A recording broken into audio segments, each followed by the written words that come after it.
Gibbs, driver of the 13 Mitigator Ford Fusion. I'd like to thank you for listening to Let's Talk Racing.tv.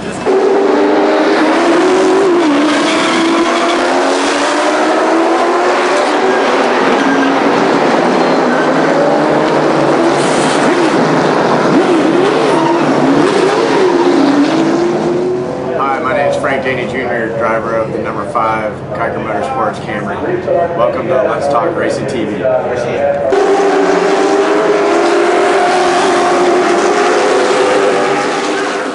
With Rockingham Speedway. Thanks for listening to Let's Talk Racing. I'm Tony Peter, driver of the number 17 Toyota in the NASCAR Camp World Truck Series, and you're listening to Let's Talk Racing.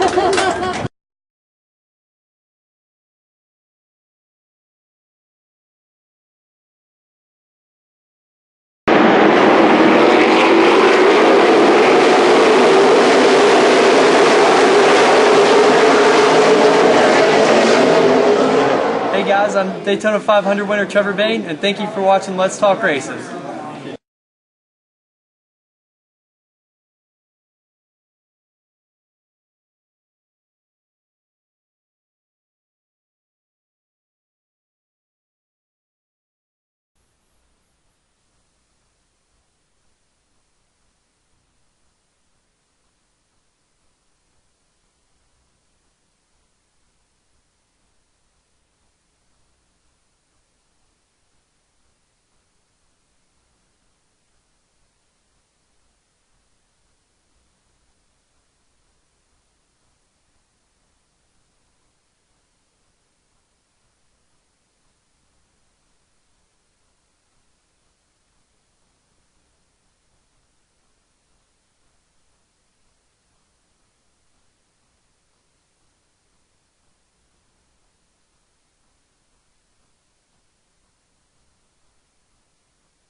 Couple cars and do signs and graphics, and I work for the Newport News School System as a network engineer. And you're no stranger to racing. You've been around racing pretty much all your life, haven't you? Yeah, my uncle's Joe Gaita, my dad's Sam Gaita, cousins Casey and Wayne, and I don't think I'd know my life without racing, to be honest. Joe Gaita, late model driver around here, went and ran some cups and did some sportsman stuff, and kind of well known around here, so kind of following the uncle's footsteps, huh? Well, I'm trying to be as good as he was, but we ain't quite there yet. So we're trying. We'll see if we can give it to him this year. You know, he's sponsoring us this year, so I got to thank him for that. Your dad raced too, right? Yeah, he ran late models at Langley up until, I don't know, about 95 or so, somewhere in there. He got in a wreck, and after that, that was the end of it. Running the U-Car division here, and you've been knocking on that door for that championship the past couple of years. Have you been out and practiced the new car and everything yet? Yeah, we went out.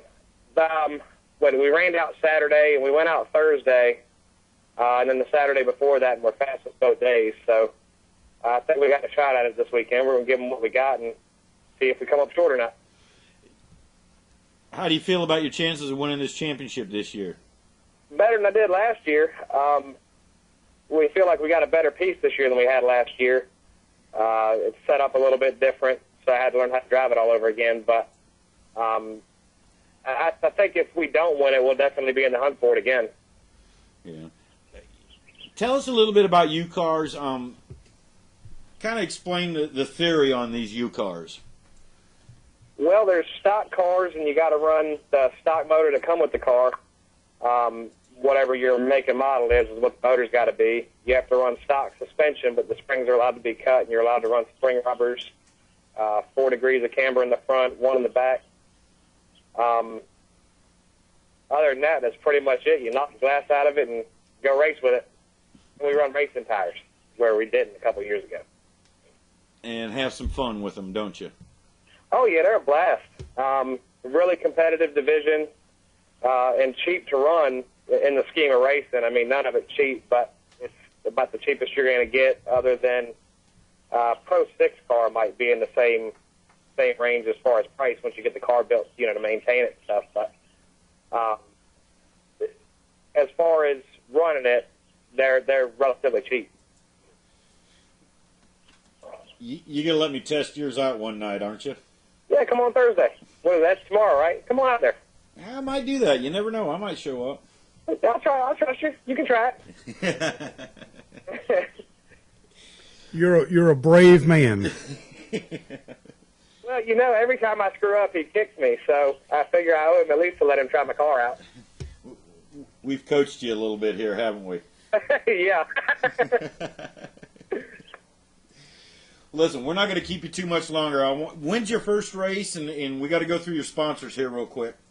Our first one's Saturday night. I don't know where in the order we run at, but it's definitely Saturday, and we'll find out tomorrow what we really have. So we haven't run new tires yet, so we'll put some new ones on it and see what it's really got. You going to do that Thursday? Yeah. Okay.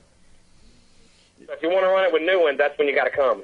All right. Well, I'll see what I can do. I'll see if we can't slip away tomorrow and do it. And we've got to thank your sponsors here. Yes, sir. I got a bunch of them this year, actually.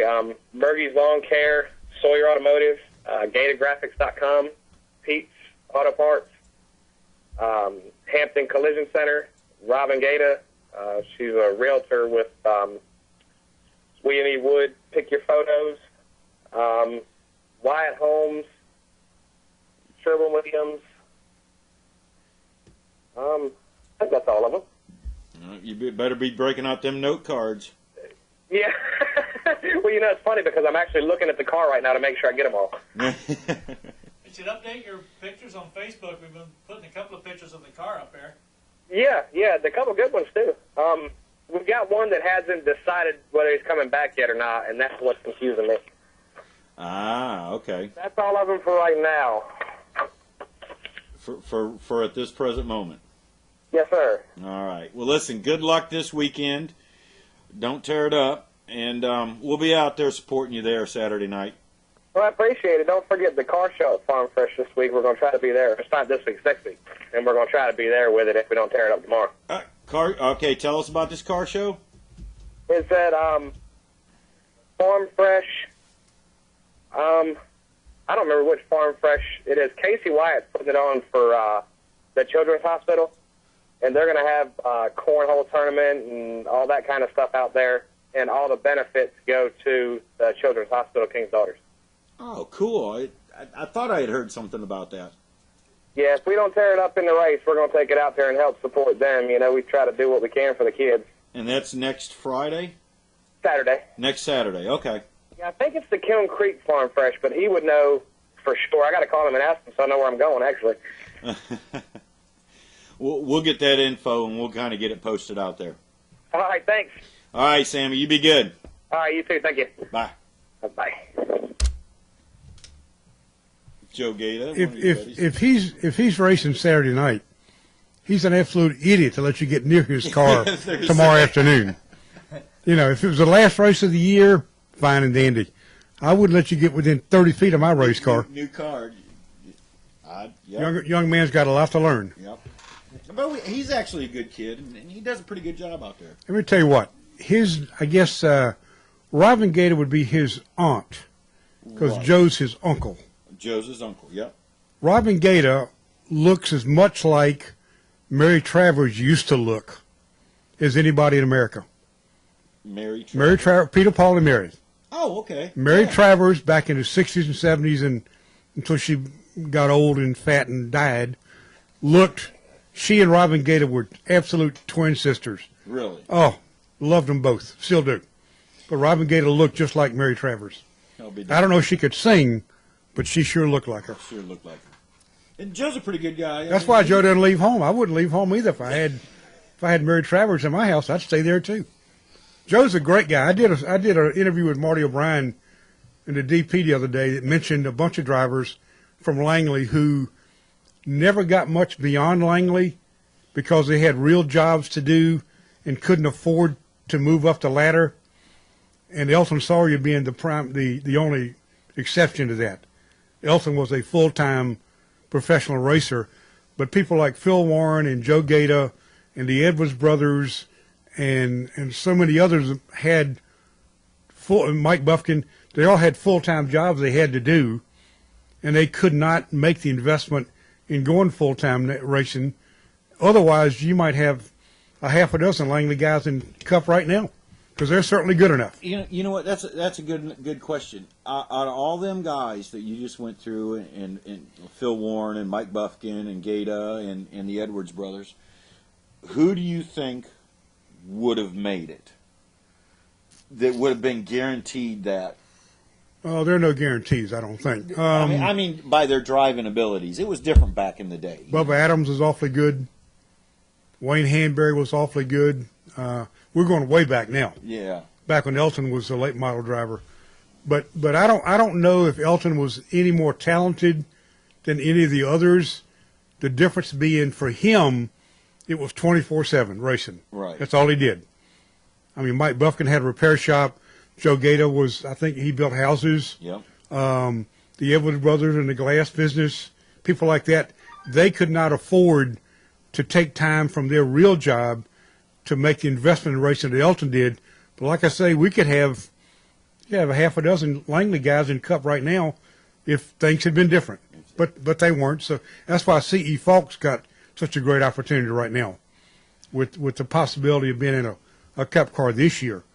C.E. could go places. Yeah. Because he's got the backing and he's good enough and smart enough and has all the tools. He's 24/7 racing. Yes. And he's 24 years old also. Yep. I talked to Brett Bodine at Martinsville, who said back when he was coming up, you didn't even get a sniff from a Cup owner until you were 30. Right. He said now, excuse me, if you don't have a sniff by 25 to 28, just forget about it. Yeah. You're not going to make it. So. Yep. Does that hold true with Nationwide too, do you think? Maybe not quite so much, but a lot of guys now going straight to Cup. I mean, I think Austin Dillon will spend 1 year in Nationwide and then go to Cup next year. And Ty Dillon will come in and take his brother's Nationwide ride for a year, and Austin Dillon will move up. So I talked to Mike Helton the other day about the Rookie of the Year class. There's only one Rookie of the Year again. For the third year in a row, you've only got one rookie. And who's that? Josh Wise. 2 years ago, it was Kevin Conway. Last year was Andy Lally. This year, it's Josh Wise. But Helton said, we're not worried about the absence of rookies when you look at who's coming through the pipeline. You look at the K&N drivers. Look at Darrell Wallace and Max Gresham and Sergio Pena, guys like that. They're coming up. And you got the two Dillon boys. They're coming up. You got Stenhouse and Bain. Stenhouse particular, he's coming up. He said, we're not worried about only having one rookie. We've got the pipeline is full of drivers. It's just a matter of getting them up here. Getting them up Yeah, there. and that could have been C.E., that could have been Elton, that could have been Phil Warren or those guys 20 years ago. But it just didn't work out. And we may never see another Denny Hamlin. We may never see another guy come in through the late model ranks like he did and reach Cup like he did. No, you're going to see him coming through the K&N. Or the open wheel or something like that, Yeah. Yeah, this kid, Nelson Piquet Jr., the K&N driver Yep. and truck driver. And he may jump the Cup without running maybe a year Nationwide, but not many more. But he's got the talent to do it. Well, he's also got the money and the name. Exactly. And his father being a former 3-time world driving champion and with lots of money. So, and I think NASCAR would love to have NASCAR. They are embracing the Hispanic South American market because they know that down there are lots of people who can spend money. Right. So NASCAR would love to have Piquet Jr. and Miguel Paluda come in. Miguel Paluda. And Travis Pastrana, obviously. They love him to death. They love Danica. So I think they're going to be okay down the road. And now I'm going to shut up for a minute. No, because I'm going to get you right back going. All right. Ask him a question. I'll get to Cameron in a second because we got to talk about Sunday. Right. Okay, so hold on. Do you think they're trying to do with and you just brought up Travis Pastrana and Danica and in a sense Ricky Stenhouse and Trevor Bain. Do you think they're trying to do what Richard Petty did back in the 60s and 70s, pretty much self-promoting them? Do you understand what I'm saying? Yeah, Richard Petty was a big self-promoter. He didn't need to be, though. He was just, I don't know that Richard promoted himself as much as Richard was just, I mean, he was Richard. Yeah, he was himself. You're right. NASCAR did not get where they are. The Francis didn't become billionaires by making bad decisions. Right. And I've got a feeling they know that Danica Patrick can bring in a whole new group of fans who are peripheral fans now. Let me tell you what, boys, if Danica Patrick ever wins a nationwide race, I think she will, excuse me, she'll be on the front page of the New York Times, the front page of USA Today. She'll be on the Today Show, the Tonight Show, the Tomorrow Show, the next week's show. She'll be everywhere. You'll be so tired of seeing her until she goes to the next race, you won't be able to stand it. Because they love Danica and they love Travis Pastrana. Because his fan base right now is the young teenager to the middle 20-year-old guy. They all ride motorcycles. They all think they can do what he does. And he's kind of cool, and he's a good guy. I really like him. He's a good guy. But they're the kind of people NASCAR is really promoting. They don't care so much about Austin Dillon because he'll be in a black number 3 Cup car before long. He's already got his right, and going. that'll be all they need. Yeah. You bring back the black number 3 car, and they got to put more seats up at some of these places. Do you think he'll be in the 3? Oh yeah, absolutely. I have no doubt in my mind that he'll drive the black number 3 Cup car at some point. Absolutely. I'd bet my convertible on that. And although Richard Childress said, the week that Earnhardt died, Richard Childress said, and I've got it on a tape recorder, there'll never be another black number 3 as long as I'm a team owner. Well, he didn't realize that his daughter was going to marry Mike Dillon, and they'd have 2 kids, both of which are pretty good. And he drove the black number 3 truck. He drove the black number 3 nationwide car.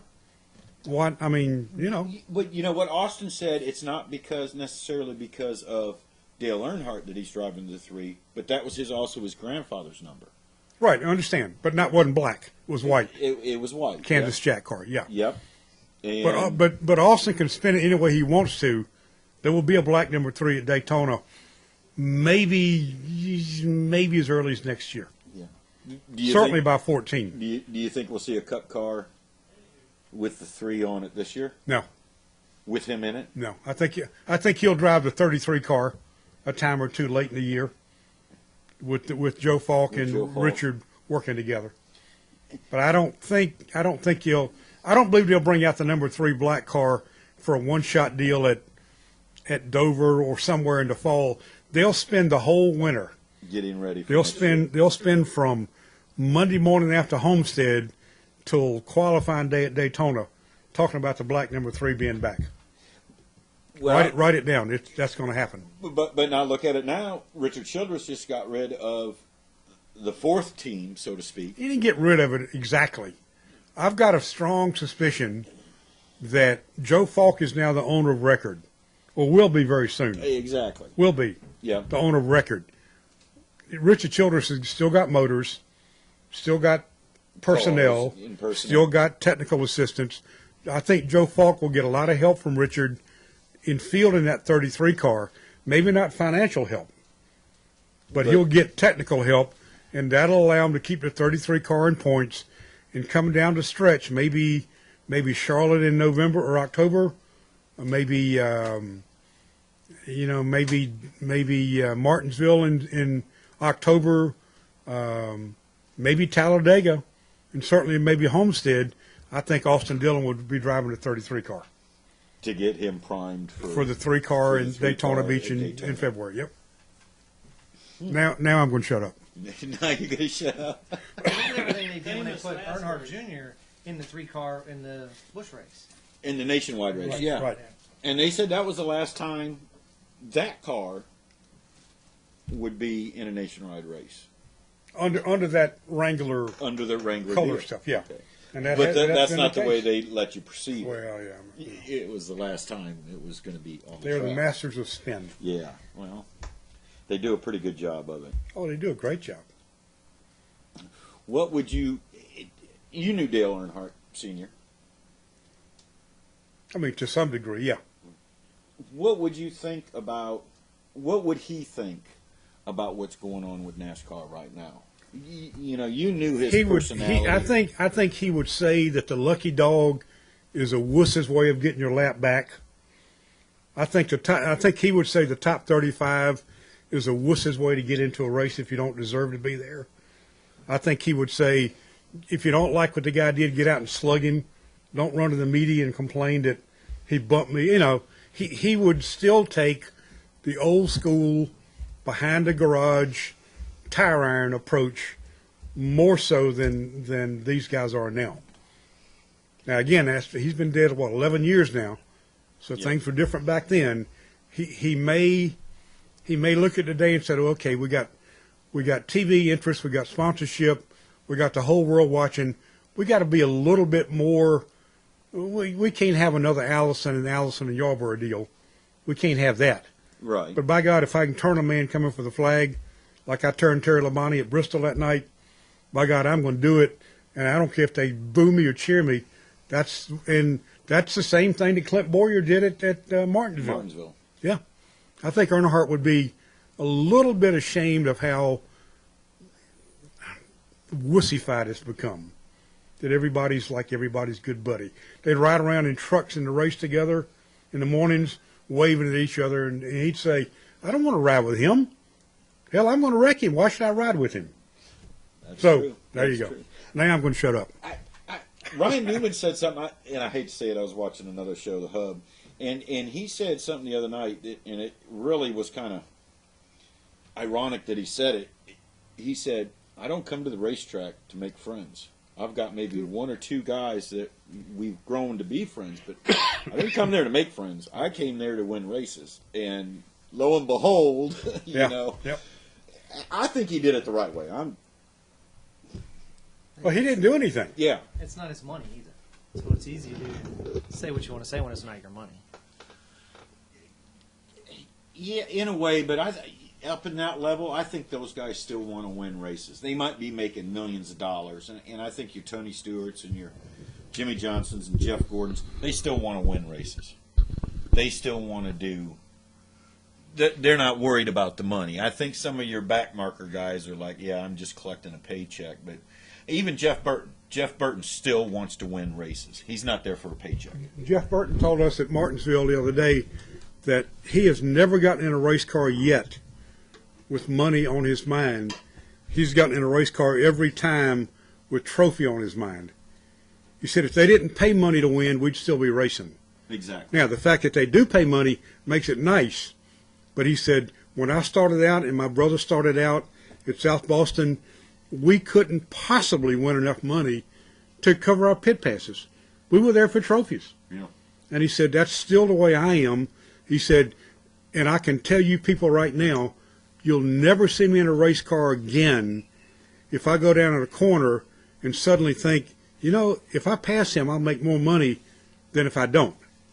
Right. He said, at that moment, I'm done. I'm out of here. Yeah. And you'll never see me race for money. He said, the fact that they give me money is very nice, but if they didn't give me money and they gave me a nice trophy, we'd still be out here racing. Do you think there's guys out there right now that are looking at the paycheck? You know, you can't, I don't know that you can blame the start and park teams because some of them, that's the only way they can do it. Nemechek could not be out there if he tried to run every race, and you know you run 50 laps of a 500 and you get X amount of money. The longer you run beyond that, you begin to lose money. You might as well quit after 50 laps. Right. When you hadn't burned up but one set of tires, your crew can be out of here. You hadn't got to pay for another hotel night. Those guys, starting park teams, need to do it for their survival. But Joe Nemechek, when he can do it, he'll race the full race though. Oh yeah, when he's got the funds to do it, or When his he's sponsor got says the do it. funds or Yeah, sponsorship, he'll Yeah. run a full Yeah. race. Right now, there are probably 6 or 8 guys at the back of the grid every Sunday, and they're going to finish where they start, which is 36 to 43rd, Yeah. and everybody else is racing for position. Excuse me. I'm sorry. They may end up realizing more profit than a guy who runs 492 laps, finishes 27th, and gets only a little bit more than a guy who ran 50 laps and finishes 33rd. It's never really a set price that they get for money either. It depends on what contingency stickers they run. Well, yeah, but that's not as important as it used to be, I don't think. Really? Yeah. I mean, some of the stickers you have to carry. Right. You've got to carry Nextel. You got to carry Goodyear. You got to carry Sunoco. You got to carry some of the official sponsors. But the others are whatever you can pick up. Just to get a little off track, and I'll bet you can answer this one. Somebody popped me with a trivia question the other night. And I'm going to ask you this, and I'll give you time to think about it. What is a NASCAR champion that won with 2 car owners, and what year did he do it? This one might surprise you. Now, the year I can't get the year, but I think it was Joe Weatherly, and he might have won with more than 2 owners. Nope. I think if you look it up, you'll see that Joe Weatherly Nationwide. Oh, or not oh. nationwide. How would you put it? Bush Grand National.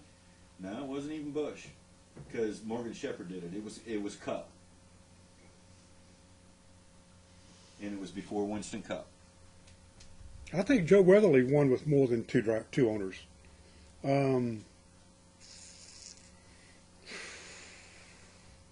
I know he drove for Bud Moore.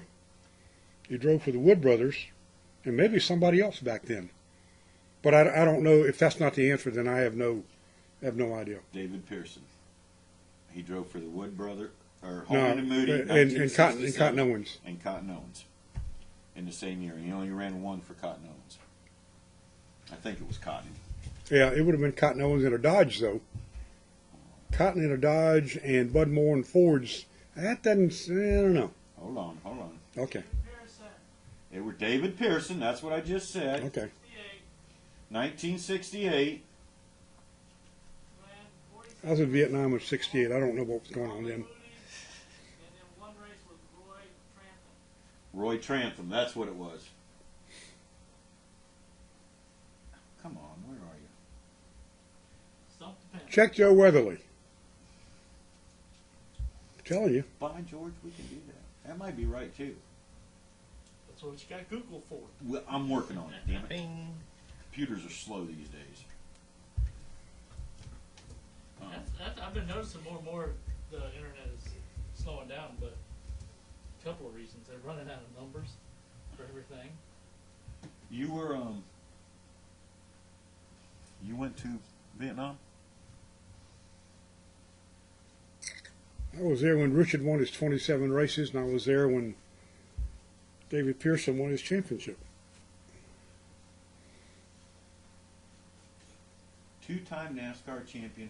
Weatherly was inducted in Motorsports Hall of Fame. I think I'm right. You think you're right? I think We'll find out. I may not be. One driver, Hold two on. different teams, We're working one for year, it. one champion. Well, now, you saying 2 teams. I'm thinking more than 2 teams. 2 teams. In 1956, he moved to NASCAR Grand National and drove for factory-sponsored Ford car for Pete DiPaolo Engineering. Okay. 57, 58, he drove for Holloman and Moody. He won 2 consecutive championships in 62 and 63 for Bud Moore Engineering. Moore did not have enough resources to run a full season, so Weatherly frequently bummed a ride. I'll rest my case. Now look back at the question you were sent to see if it was where he won races for him or not. I don't remember. I was just trying to look it up. I can tell you how to do it. Go to racing Let me see. go to racingreference.info. Okay, hold on. I think I've already proved my point. I don't need You it. did. When was the last time? When Well, was you the didn't say last you didn't. That time? wasn't the Change question. I apologize. That's why I say go look back at the question. I need to go look at the question, and now I got it. Starting to move the parameters on me. In 1968, he drove 47 races for Holman and Moody. And then Roy Trantham, he ran one race. So, and then I think 69. He also won it at 69. but he- No. No, he didn't win in 69, but Penny that's won it at 69. 69, but that's when he went to the Wood Brothers. Oh no, he went to Wood Brothers in the 70s. Was it Won a 69? long- Yeah, when after Cale Yarborough, wasn't it? Yarborough. No, he drove for the Wood Brothers starting in early because A.J. Fort won the 73 Daytona 500 with the Wood Brothers. Pearson came along later now. Anyway, What was that site you were just saying? racingreference.info. That's a nice picture of you, Al. Where's that at? Oh, that was on the motorcycle ride. That was at Dunkin'. That was at Krispy Kreme 2 years ago on the motorcycle ride. I'm almost certain. That's what it looks like. There's Kyle. Yeah. Recognize that ponytail. Oh, me in the White House, trying to get things straight up there. What were you doing at the White House? Getting them straight, figuring things out. Oh, really? Okay. Didn't work. Yeah, it must have been a few years ago. Has detailed for All right, nearly 2 dozen. go to drivers. No, go up there. I'm going. So he's his own statistician. You just On need to ask. the left side, drivers. Click it on. Where'd you get that picture? I'm on your Facebook page. Oh my God, Boy, that's a sharp-looking car. it is. Go to W for Weatherly.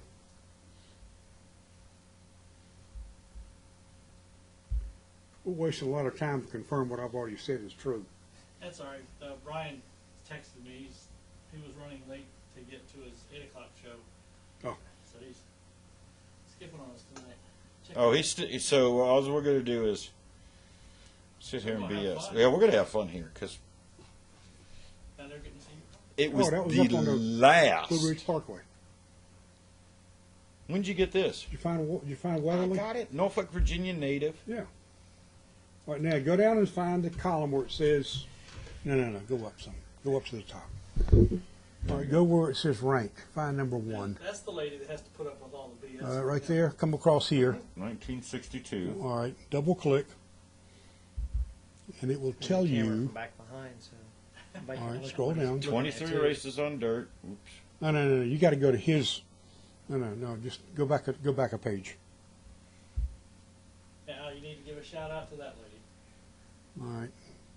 Go to his number, whatever number he did that year. He's going to prove he's right, one way or the other.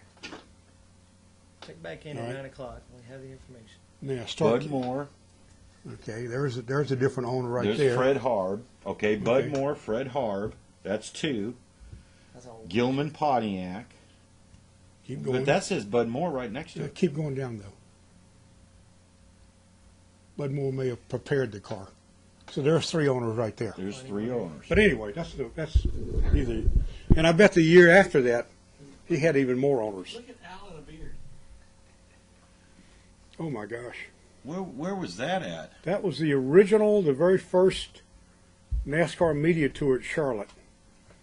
Probably 23, 24 years ago. That's Cale Yarborough's car. They're Yeah. both Cale Yarborough's We cars. were at MC Anderson, I believe, Where's Al at? Let in me the see bottom that left-hand yellow- corner. Jacket. That's Al? Still got that jacket, I believe. I'm not sure I can get in it. In fact, I know I can't get in it. I can barely get in the hat. What are you donating to the Hall of Fame for your little thing? They haven't asked me yet. Maybe an old typewriter, laptop, something like that. Anyway, ask these people questions. I've gotten hoarse here talking about everything. It's great having you here to talk about, though. I mean, Old statistician, you know. Yeah. We don't need Google. We just need you. that's Yeah, it. but you didn't believe me, and you had to go to those guys. I read the question wrong. Okay. I apologize. Oh, Lord, look at that gaggly bunch. Who is that? That's O'Brien. Marty Marty O'Brien. Marty. Who's the other? Is that you? That's Marty? me with a beard, You with the beard? which I will never ever grow again because it comes in stark white. Look Oh, like that was something. that was on a charity ride about 4 years ago up in a place called Airedale, California, Wow. something like that. Something like that. That was in Richfield, Utah, 2 years ago. You've done every ride, right? All 18 of them. You've done all 18. Yep. You're going to do it again this year. Yep. There's the Triumph I was riding. There's That's Travis. Pastrano. He's a good guy. He is really a good guy. He seems very personable. Let me tell you a short story, and then I am going to shut up. Last year in April, a friend of mine called me and said, "Hey, this Travis Pastrano guy, is he coming to Richmond next 3? He's going to be in Richmond." He said, "I've got a 12-year-old kid who has a brain tumor, and he's probably not going to live a year. He is an absolute Travis Pastrano fanatic. Loves the guy. Has everything, has pictures and T-shirts and hats, everything. Has never met him. Could you arrange for this young boy, who will not live another year, to meet Pastrano?" I said, "Yeah, I can do that." So the Thursday of that weekend, the young boy and his brother and maybe his father came to Richmond, and I got him credentials and all. We went down to the garage area, and the kid he had no hair, and he had on just a nasty scar through his head. He had on a Baltimore Ravens T-shirt, because that's Pastrano's favorite team, so it's his favorite team. And so Pastrano saw the kid over there with me and came over and just shook his hand. "Hey, kid, how are you? You're a Ravens fan?" And this little boy, who was, I think, 13 or 14, absolutely could not speak. He was so taken in by this. Absolutely. Pastrano, "Hey, come on over here with me." Took him over, showed him the car, let him sit in the race car on pit road while the other guys were practicing, signed autographs, posted pictures, did everything. You got to remember now, I had not introduced this kid to Travis. I had not told Travis or his PR lady, "This is the young man I called about." Travis did all this on his absolute own. Had no clue. Couldn't have been nicer to the kid. Went out and practiced, came in, they talked some more. The kid left there absolutely happier than he's ever been in his life. The next day, I went up to Travis and I thanked him for being so nice to the young man yesterday, who, the bald-headed young kid with the scar. He said, "Oh, what's the deal with him?" I said, "Your PR lady didn't tell you?" He said, "No." I said, "The kid's got a brain tumor and he's dying, and his greatest wish in life was to meet you." I said, "I thought you knew about this." He said, "No, I just saw a kid and thought, hey, he's got on a Ravens T-shirt." And I told him, I said, "You were supposed to have been told that a young boy would be here today whose literal last wish was to meet you." He said, "God, I wish I'd known that." I said, "What more could you have done? I mean, take him around the racetrack with you? What's the deal?" Hop in the pace car. And seriously, he became very emotional to know that there was a kid that was that big a fan, whose one of his last wishes was to meet him. And he did. The beauty of it was, he did not know that this kid was there to see him on a special deal. He thought he was just a kid in the pits, and he went up to him and shook his hand and was nice to him, not having any idea what was going on. And that's when I became a Pastrano fan right then. I mean, and when I told him the story the next day in the media center, he said, he got real, he said, you sure? I said, "Yeah." I said, "I thought your PR lady." He says, "No, I didn't know a thing about it. I just saw a kid that seemed like he would be a fan." So, I'm a Pastrano fan. I hope he does well. I hope he does too. And I did get to meet him at the Denny Hamlin race last year, and he's very personable. Great guy. Great guy. You know, almost act like he wants to talk to everybody, you know, and get to know people, you know. So that's a cool I have a task for you, Al.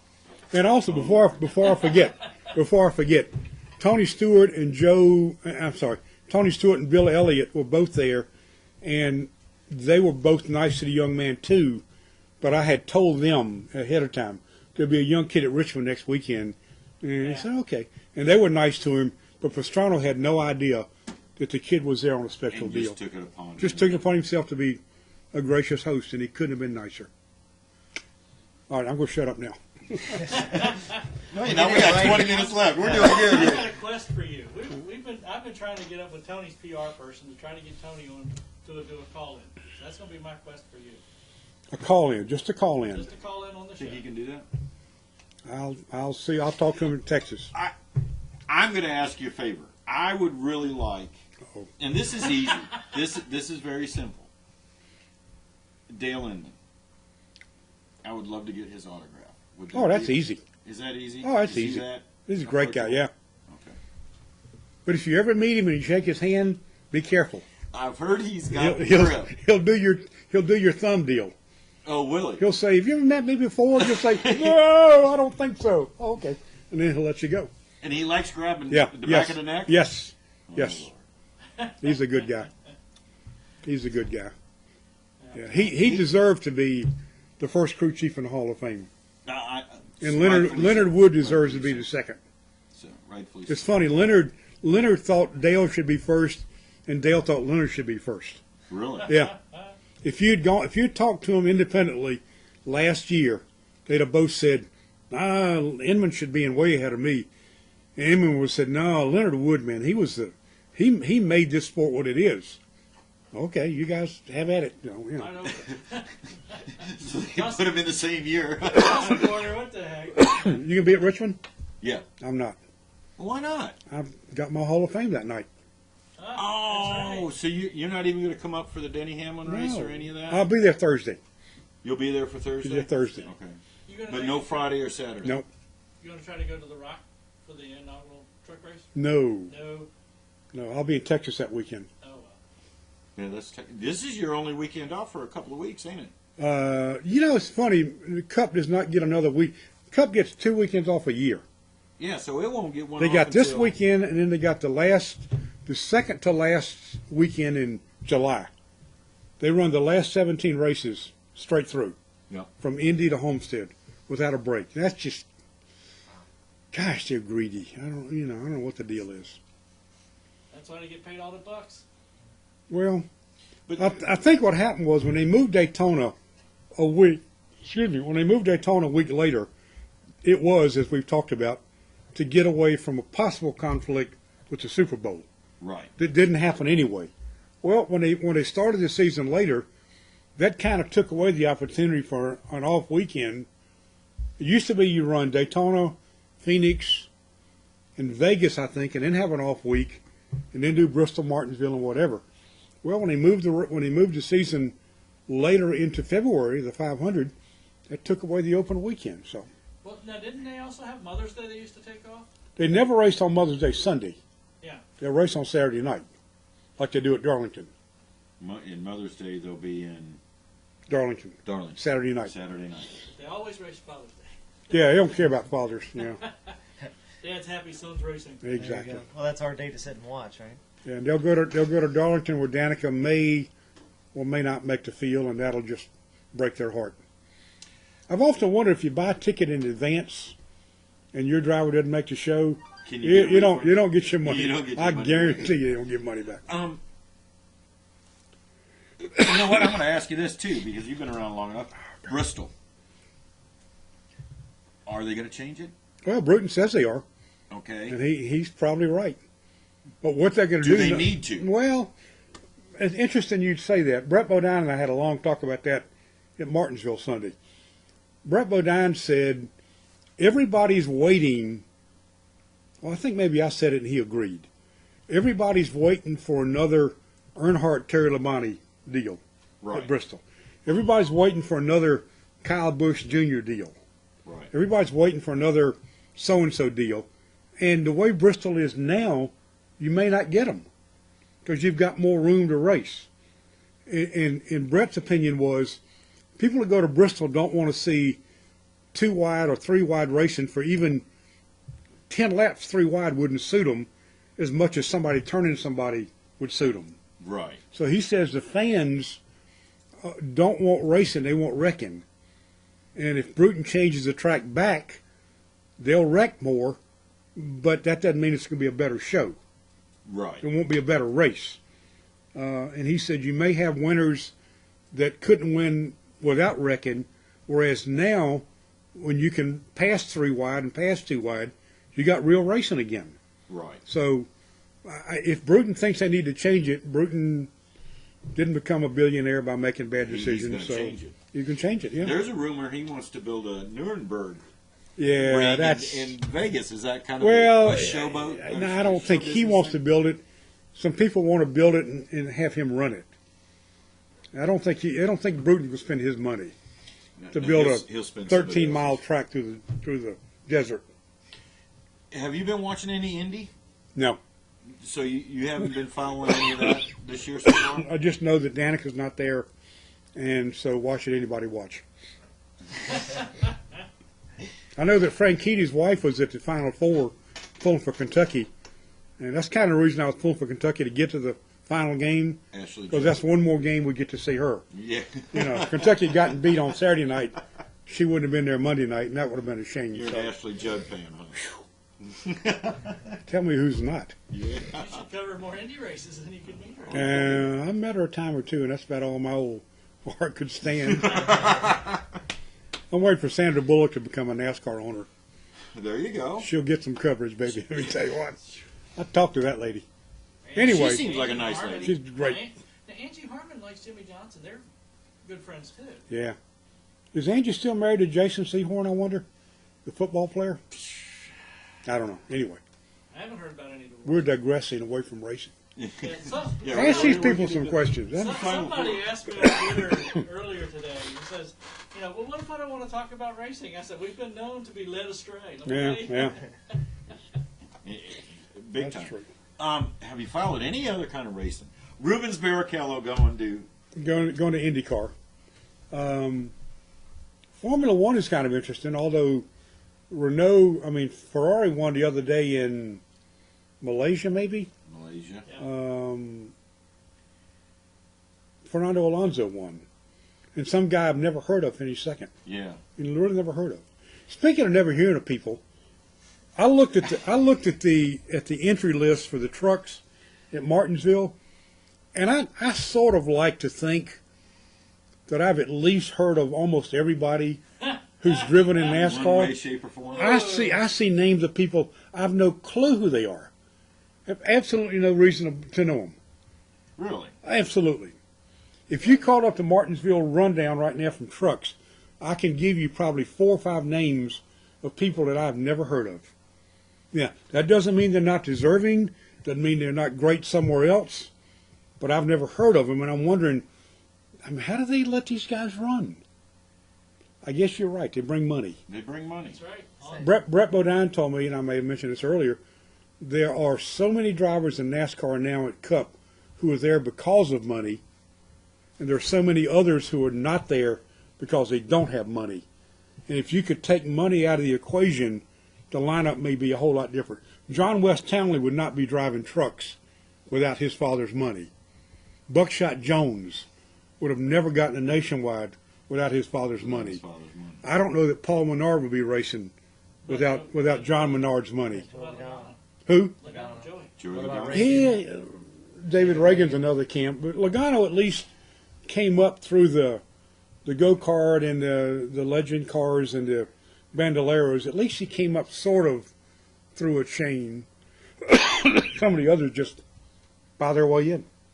Well, Menard's turned out to be a pretty decent driver, though. Well, he won a race, yeah. He's won a race, and he runs consistent. Yeah. You know. But he got where he is. He got to the doorstep because of money his father gave him Exactly. to get to the doorstep. Yeah. Right. Knock on the door, let me in. Yeah, that's right. Doesn't that help most of us run on the local level? Yeah. If you're not doing it yourself, you're concentrating on family. Okay. Did- 10 minutes. Now, I want to give a shout out. David Polans, who won Old Dominion Speedway last year. He got an invitation to go to the Denny Hamlin Foundation race. Yeah. And go check out the Facebook page. He's trying to get some donations to be able to afford to go. And he's getting there. Yep, he's getting there. And he's getting there. He talked to me earlier today, said see if we can do a shout out on that. So Definitely do that. And that'll be a good race. You ought to enjoy that if you've It never shouldn't. been to It one. shouldn't be at Richmond though. yep, should be somewhere. I It agree. should be right here on Armstead Avenue. Oh yeah, that would definitely test every. That would be good. Or Southside. I agree. Well, the South Side, is it even race ready? Yeah, they actually, Cameron ran up there Sunday. Oh, is that right? Yeah. Okay, I wasn't sure they were even going to open again. I mean, every year it seems to be kind of we'll probably open eventually at some Be point in there. time. But they're not NASCAR sanctioned this year, are they? No. Well, that would So- keep it away from. Denny wouldn't do it there. So. South Boston or Langley should be where it is. Oh, man, if Yeah, they but put it in logistically getting the drivers back and forth. put it on a bus. 75 miles, big deal. They can fly into here as quick as they can fly into Richmond. Yeah. You And know. they can helicopter back and forth. I'm sure there's 3 or 4 helicopters that can get them all back and forth. Yeah. If Denny said it'll be in Hampton, then they would all say, okay, fine. I can get there in I 45 think Listen, they all go to Eldora. Yeah. They get to And that's in the middle of nowhere. Rossburg, Ohio, in the middle of nowhere. So Have you ever been to that? You need to go. yeah, I guess. You need to go. You ever been to Monte Carlo? No. You need to go. I know. So yeah, I can be obstinate too. Paris, whatever. Yeah, Le Mans. Well, I would love to go to Monte Carlo. That would be. That's a But bucket I list. never heard a motor while I was there. Really? I didn't. I left on Friday morning before the race started. I had to. The trains were on strike. Oh, They said, they said if you don't get out of Nice, France by noontime Friday, you may be here a week. I said I Because can't all the afford trains. that, so I got on a train, went back to Paris. Anyway, Wow. I've not been to the Prelude to the Dream. I hear it's quite a show. Prelude or the HBO, the Yeah. historical big one. And That's Danica will pretty be much in it. They got her up there, Yeah. so You need to go to the Knoxville Nationals too. yeah, you that's would right. enjoy Yeah, exactly that. right. So Get him to meet Terry. yeah. Oh, we could. I know a lot of people up there. Hell, I got a place you can stay about 30 minutes away. All right. So if you want to go, I'd rather get you a place. Get me a place in Talladega next month. Yeah, I wish I could. Stay in Birmingham, which is an hour and a half, hour and 20 minutes. Anyway, Usually 50 minutes away from a track, you usually get decent prices. 50 minutes or more. yeah, I stayed in Greensboro from Martinsville at a motel that didn't even know there was, and it was 40 minutes exactly. They didn't even know there was a race going on. Yeah. When I go to Martinsville, I stay up in South Boston. What's nice is because I can also go to the South Boston race that next night too. A little farther than I want to stay, but Greensboro's not bad. Anyway, anybody commenting about the Joe Weatherly revelation that No, the trick question was it not was really the a trick? last one. Well, you didn't say that. The last one to do it. Okay. I'm guessing David Pearson. At least heard the answer. I don't know if I believe him or not. 1968. That's what I was told. So Ask Cameron something. Quit asking me all how'd that the stuff. race go Sunday? Start, finish. Yeah, It was twins races too. Twin wasn't it? races for the Legends, correct. I didn't have as good a car as I'd hoped. New tires, can't really break them in on race day, but didn't have the time to practice. Qualified second with the invert. Started fifth or sixth, something like that, and sixth. Ended up third. They had a caution at the end, and they had the choose rule. Nobody chose the outside, and stuck my nose in there, and ended up finishing third.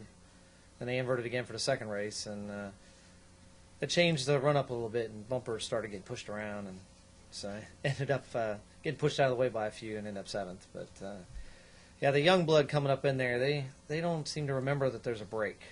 I watched YouTube of it today, and we'll talk about that off air. You ought to see my camera. You see the thing shake when you get hit. You're like, But Southside's a perfect place for them legend cars. It's perfect It really size is. for the cars. Enough speed, enough racing room. Yeah. You can actually get some racing done. Yeah. which makes it fun. And you can do the 2 wide, and you got some bumping, and you can do a bump and run on some people, but it looks like there's a couple of grooves up there still. The outside's not near as good. Obviously, it's a one-groove racetrack, but if you had 10 seasoned racers, they could make the outside groove work. If you only have 1 or 2, they want to try, and the young kids want to make sure and get you out of the way, and it doesn't work as good. But, the late models and the modifieds, they love the outside. They make really good passes up in the front on the outside. Right. They're able to pull it off because the cars handle obviously a lot better. But sticking around for that 150, that first 75 was a yawner. They're all saving their tires and knowing that they get a break, and then go back after it. So, Did the modifieds run up there too? Mm-hmm. They weren't there this week. They should be there next week Next after, week. something like that. Is she doing all Sunday programs? No, that was the only Sunday. Everything else is Friday. Everything else is Friday night? Might have to make a trip up there on a Friday. It's a good time, for a Friday night to go out and play. And if you're lucky enough to do a Friday, Saturday, it's idling. And that's the only downside going to there. You make a car. And Nick Smith was there. He won both races in his Legends car. And I asked him where was his late model because I knew he'd run at South Boston and led a lot of laps there. And his problem was there's 2 different ways that they set the late models up between the 8-inch tire that they run there and other class rules that they have compared to the ones down here. And he said it was just too much work to go back and forth between the South Boston Langley late model and theirs. You get home at night, stow the car away, and the next morning you have to get up early to take and do all the modifications, get it ready for the next track. Shoot.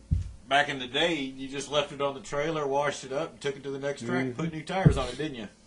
Well, the rules are probably a little similar. He also gets discouraged by, last year he put it on the pole almost every week. And, of course, they make you redraw. Yep. And I don't know if he ever pulled anything better than a 7. We had several weeks that we made him pull the 1 out just to prove it was in there.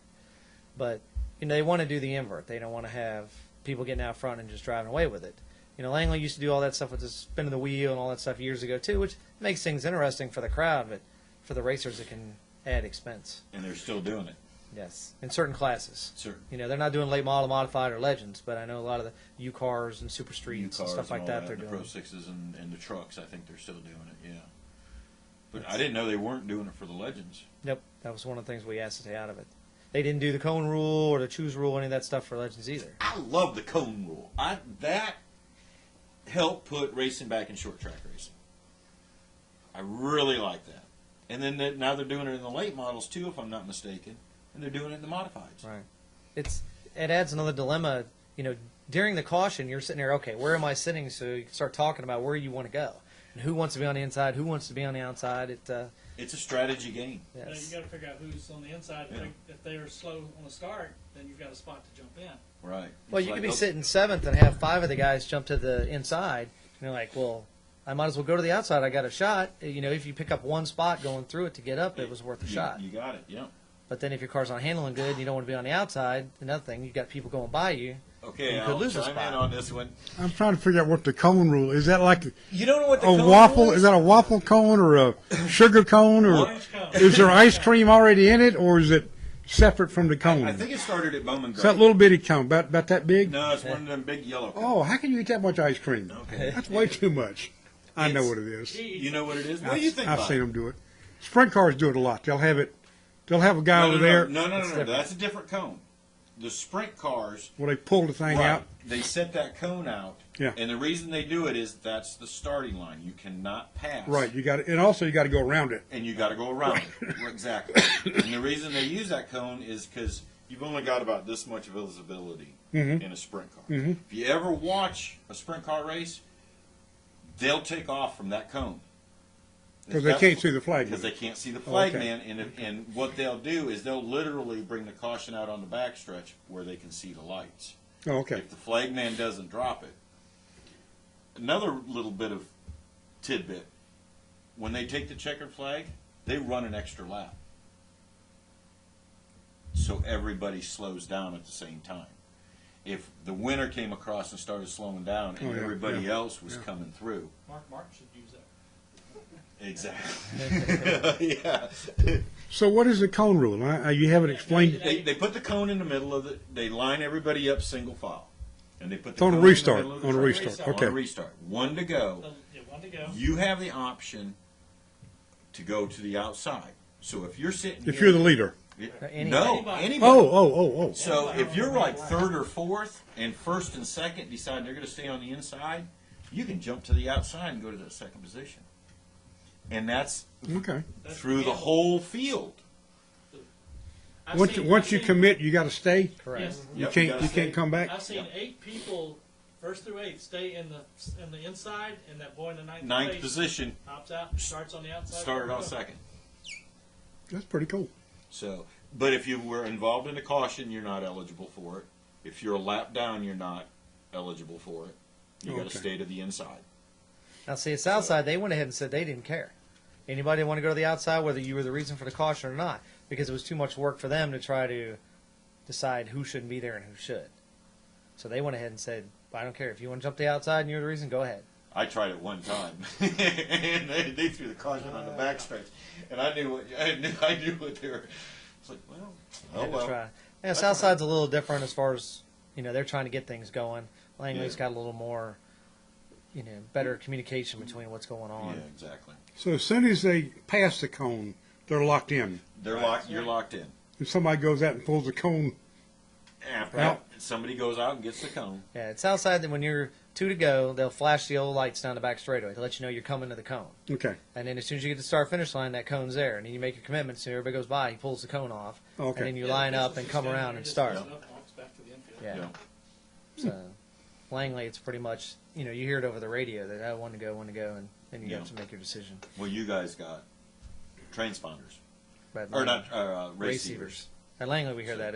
We don't run them at Southside. They don't have anybody to get on the radio. Really? Unfortunately. And still no radios at Southside, right? Not- Are you still INEX sanctioned? Yeah, we For can't the run license. radios anywhere, unfortunately. Right. Well, that's not a bad thing, I don't think. It cuts the expense down, knowing that you got to have radios to do all that. But it can be a safety issue too. That's, As that's far true. as somebody looking out and what's going on. But then it comes back to dirty driving. Who's going to block, who's telling people, or you get out and say, my spotter didn't tell me.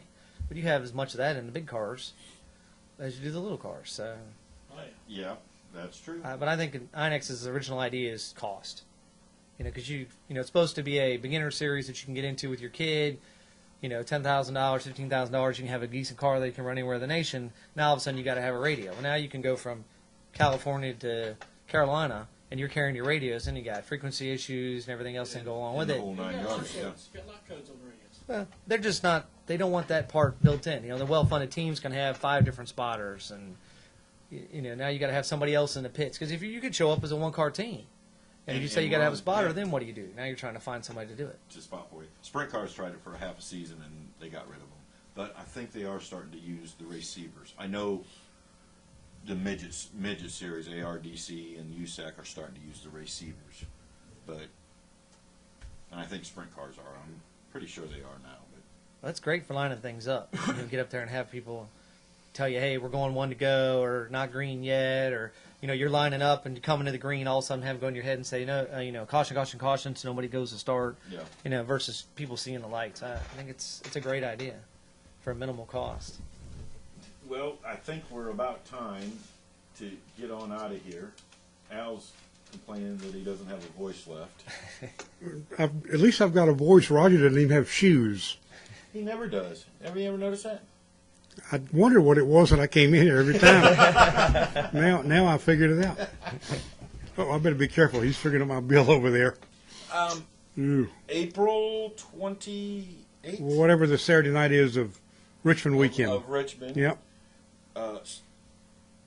Virginia Sports Hall of Fame. Yep. Inductee. So I'm surprised. I keep thinking they got the wrong guy. And they're gonna call me and say, we Yeah. actually felt it was somebody else. But I don't know. And a big class. You're going in with a pretty decent class. Well, so- the beauty of my class, I think, is that I'm going in with Ray Hendrick. exactly. Or Ray's going in with me. Ray's family's going to be there. Ray Hendrick is the first race car driver. I think my memory is correct. It was 45 years ago, so I may be wrong.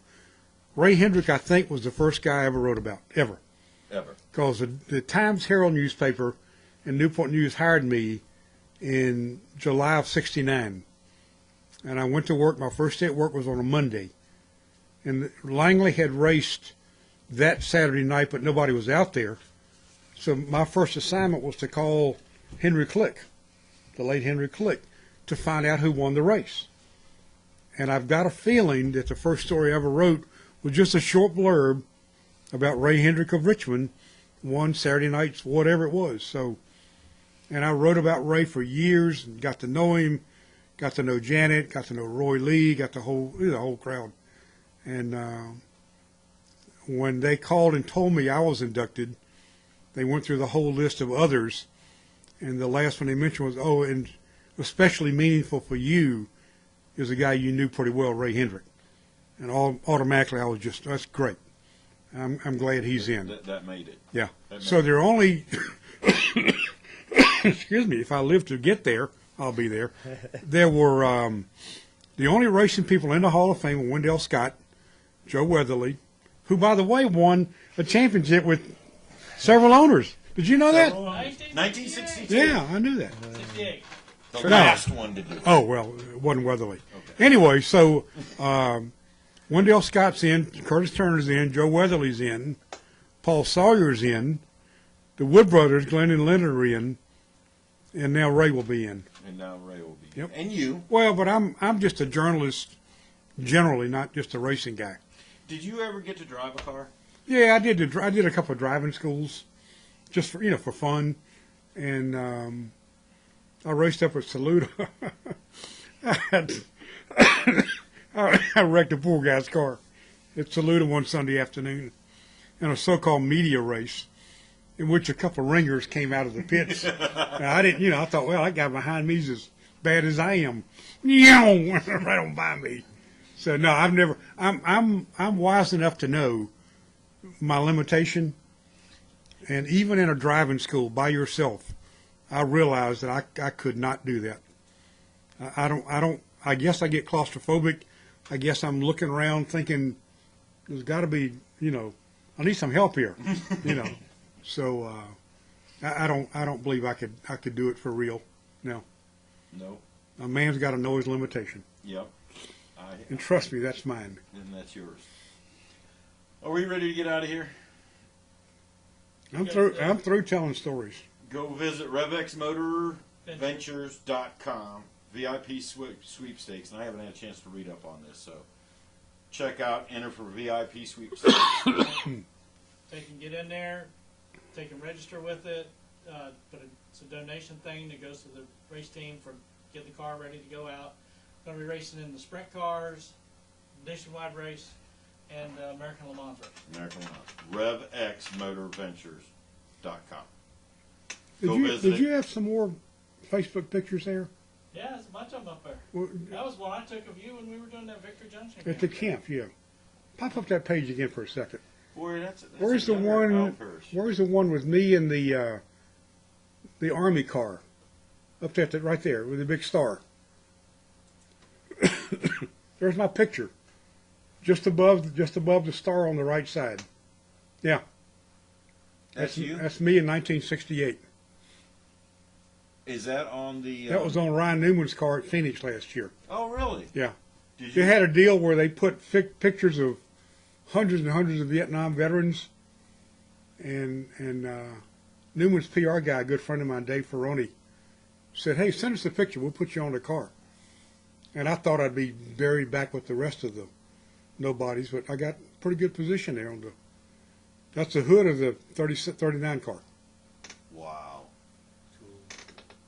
A long time ago. I called him to win that race, too. Did you really? Phoenix race? He won that. The Martinsville race there. Well, he won. Oh, Martinsville. First time Outback had been in... Took the car for a while. Yeah, and they got free blue and onions the next day. And the next day, yep. I told Ryan, I said, you should at least give us a free meal. I mean, anybody with a NASCAR hard card or a race ticket from Martinsville should get a free meal from Outback. Sounds good to me. He said, I don't think that would have worked. Maybe a free appetizer. Well, yeah, that's why the blue and onion was free. Yeah. He's got a good-looking wife, too. I had never seen her before. Chrissy? Oh, yeah, that man. was the first time I had seen her. There are no dogs in that garage area. No. I'll tell you what, there are no. You're right about There that. used to be some. Bill Elliott was married to one, but his second one's pretty cute. But even the bad, ugly drivers at the back of the grid have got good-looking wives. Oh yeah, it's just not fair. Yeah, Kenny Wallace. Well, okay. She's cute. She deserves him. I can take about 10 seconds of Kenny. Oh my God. And some other people are the same way. When he does this, hey, I'm going to tell you what's going to happen today. Yeah, it's great. Oh, we've had him on the show before. Oh, so, man. Oh my God. Mm. We snagged him in the middle of a Chinese dinner he was supposed to be going to. He forgot about the show and called in a few minutes late. And he did pretty good. He's got to be one of those AAD guys or ADHD guys or, Too much of that 5-hour energy drink or whatever he had for a sponsor. Right? Let me tell you what. Speaking of Red Bull, which you weren't, but let me say this: I noticed that Brian Vickers is no longer drinking Red Bull. Yeah, I noticed that Red Bull is no longer anywhere near any of the haulers in Cup. They've got the other energy drinks now, but Red Bull's kind of they've pulled out gone away. Yeah, But they'll be in that Formula One. you cannot convince me that part of Brian Vickers' health scare 2 years ago was not Red Bull related. You just can't. You cannot convince me that a man that young and that healthy and that strong and that durable could suddenly get that sick without something from the outside having something to do with it. The military has banned energy drinks Right. overseas. Major League Baseball's done it in clubhouses over here. Yep. Yeah. Because of it, they were given. Everybody was drinking it so much over there, it was giving them stomach issues. Yep, absolutely. Early retirement, fellas. I've seen things on TV where they talk about health issues with kids having the ADHD, all the issues because of all the energy drinks they're drinking as their kids and causing problems. And I've got a guy at work. He powers down to 5-hour energy drinks, 1 in the morning and 1 in the afternoon to make it through the day. And I've seen him carrying around Monsters, Red Bulls, stuff to candy bars to just get him through the day. And he's still in his 20s. It would almost be like being an alcoholic. Right. You need that alcohol. You need that energy drink. Need to change his diet. But I will say this, and I'm not endorsing any product at all, but I've had one little thing of 5-hour.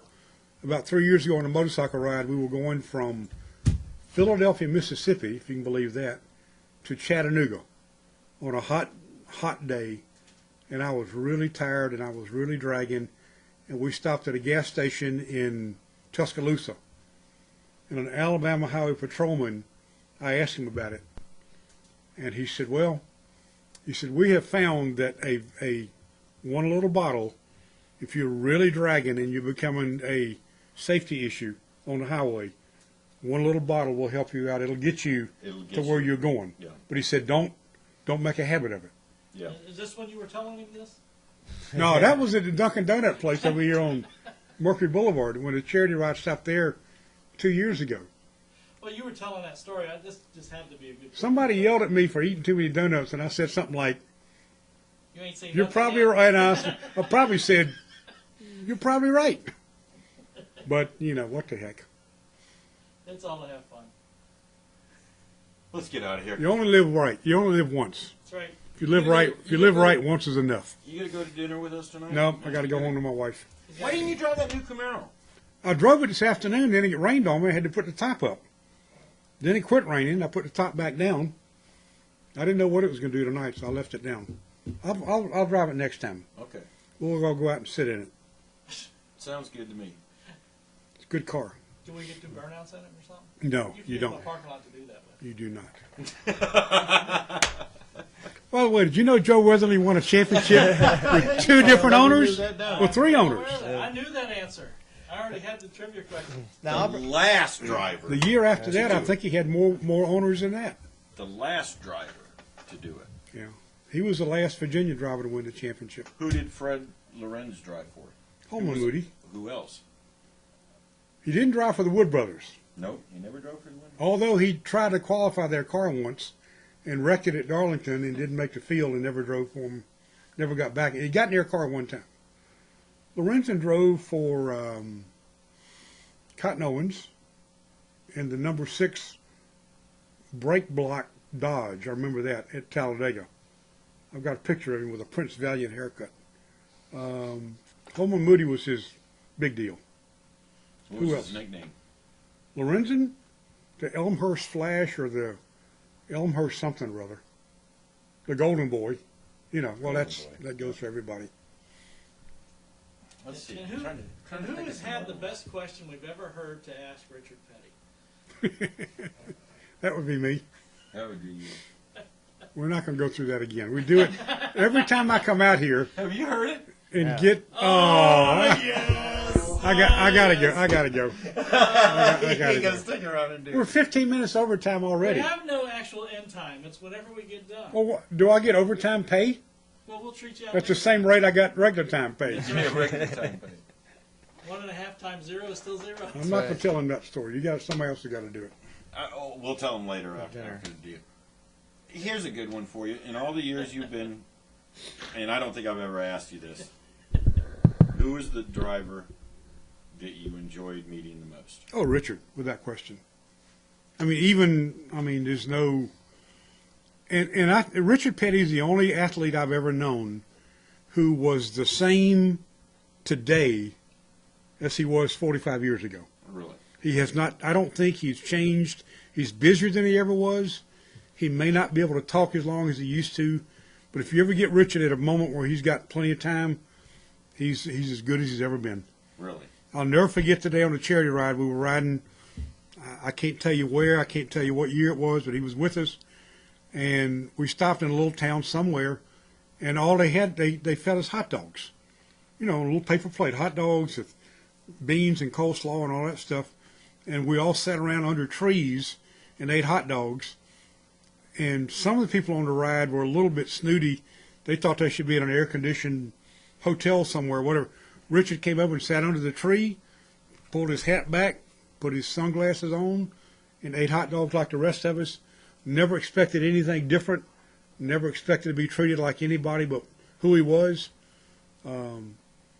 Still the most gracious human person I've ever seen. Really? Do anything in the world for you, if he could. When was the first time you ever met him? What year? Dover, 1959. Well, I actually saw him race at Daytona in '66.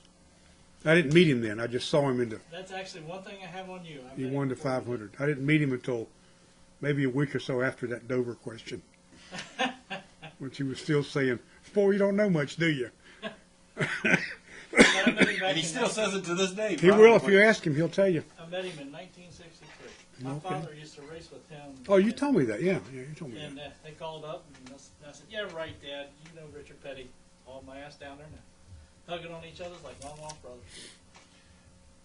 He's quite a guy. Yeah, he is. Nice guy.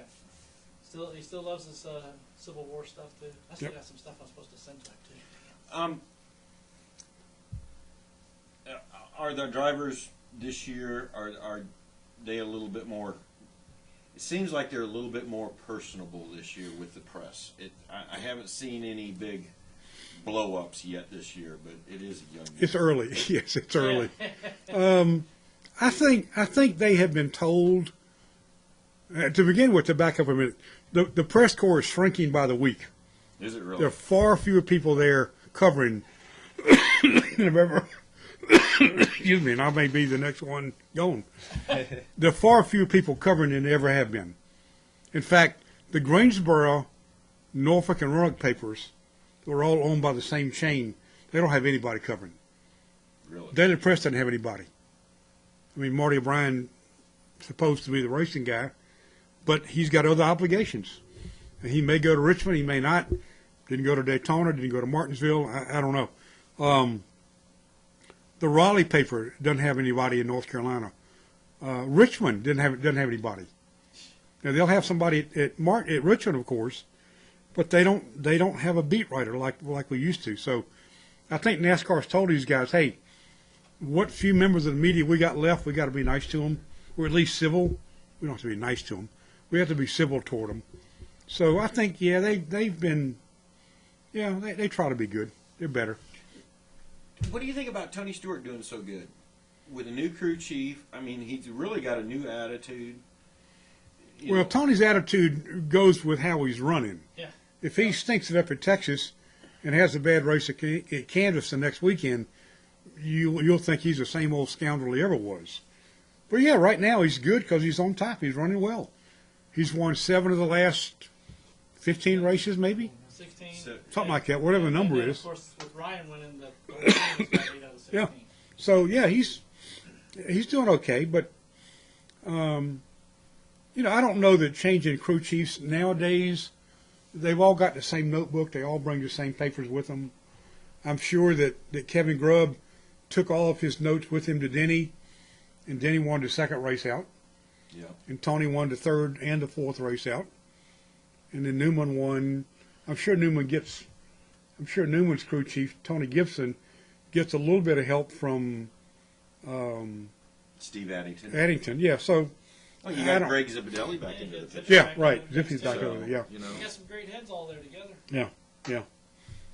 I don't think crew chiefs in NASCAR are nearly as big a deal as they are in NHRA. In drag racing, boy, if you got a crew chief who knows what he's doing, that can make a much bigger difference than in Cup. Yeah. Because you only get 4.5 seconds to do your deal. And they get fired real quick, too. Yes, they do. Right. Have you announced your replacement? Yeah. No, I don't think so. You mean for Ron Capps? Yeah. I don't know. I got to go. All Well, right. everybody would like to thank you for watching Let's Talk Racing. As we do Now, a you whole should bunch not, of listen. You should never say "I'd like to thank you." Just say "thank you." Okay. If you say "I'd like to do it" and then you do it, they say, "Well, why did he tell us he was going to do it? Why didn't he just do it?" All right, now you're going to have to tell the thing about. Oh no. Next All right. time I'll do it. Everybody have Next a good time. night. Catch us next week. See ya. We're out of here. Almost. Doc's being late here. Well, I gotta get. Hi, my name is Natalie Sather. I drive the 94 K&N Lady Eagle Safety where Butler built seats, bell helmets, hooker harness seat belts, number 94 at South Boston Speedway. Be sure to listen to Let's Talk Racing TV. I'm Sam Hunt, driving 42 car on the thing Let's Talk Racing. Hey guys, I'm Daytona 500 winner Trevor Bain, and thank you for watching Let's Talk Racing. Hi, I'm Robert Richardson Jr., driver of the number 23 Dodge Challenger for R3 Motorsports in the NASCAR Nationwide Series, and you're watching Let's Talk Racing. I'm Tony Peter, driver of the number 17 Toyota NASCAR Camp World Truck Series, and you're listening to Let's Talk Racing. Let's Talk Racing is brought to you by PC Doctors, Computer Sales and Services. This doctor still makes house calls. And also Hampton Incredible Tees and Signs, both located at 1248 North King Street in Hampton, Virginia.